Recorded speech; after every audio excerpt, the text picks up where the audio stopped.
আসসালামু আলাইকুম। লোকালয় বার্তা থেকে সংবাদ পাঠ করছি আমি ফারজানা নূপুর।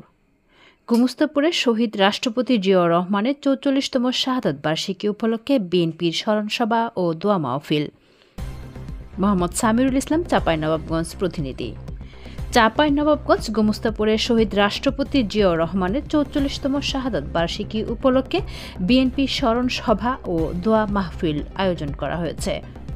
শুক্রবার ৩০ মে বিকেলে গুমস্তাপুর উপজেলা বিএনপি ও রহনপুর পৌর বিএনপির আয়োজনে রহনপুর আহমদী বেগম উচ্চ বিদ্যালয় মাঠে এই স্মরণসভার আয়োজন করা হয়।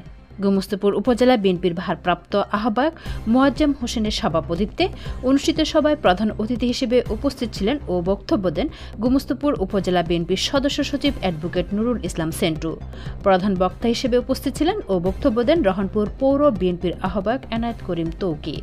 বিশেষ অতিথি হিসেবে উপস্থিত ছিলেন রহনপুর ইউনিয়ন বিএনপির সভাপতি মনিরুজ্জামান সোহরাব, ভাঙাবাড়ি ইউনিয়ন বিএনপির সভাপতি রফিকুল ইসলাম রাজ, বোয়ালিয়া ইউনিয়ন বিএনপির সাধারণ সম্পাদক রানা, আলীনগর ইউনিয়ন বিএনপির সভাপতি আনোয়ার সাদাত বিদ্যুৎ, সাধারণ সম্পাদক অপু, চৌডালা ইউনিয়ন বিএনপির সভাপতি গোলাম মোস্তফা, রাধানগর ইউনিয়ন বিএনপির সভাপতি আনিসুর রহমান, সাধারণ সম্পাদক সামিউল ইসলাম বাবুল, রহনপুর পৌর বিএনপি সদস্য সচিব ইসমাইল হোসেন, বিএনপি নেতা বিপ্লব সাজ্জাদ, যুব নেতা মাহবুব ইসলাম, রবিউল ইসলাম, মনিরুল ইসলাম, হাসান, ছাত্রনেতা মুহাইমিনুল, হাফিজুর, রাকিব, নাসিম, মুরসালিন প্রমুখ সহ গুমস্তাপুর উপজেলার শাখা ও রহনপুর পৌরসভা শাখা বিএনপির যুবদল, ছাত্রদলের সকল পর্যায়ের নেতৃবৃন্দ উপস্থিত ছিলেন।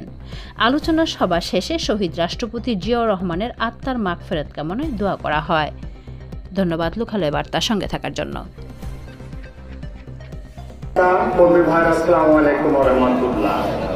এর আগে উদ্যোগে শহীদ রাষ্ট্রপতি জিয়াউর রহমানের ৪৪তম শাহাদাত বার্ষিকী উপলক্ষে আয়োজিত এই সভার কামনা করছি রব্বিল আলামিন আল্লাহ দিনাকে রব্বিল আলামিন তাকে জান্নাতুল ফেরদাউস দাখিল করুন। রব্বিল আলামিন আল্লাহ আমাদের দলকে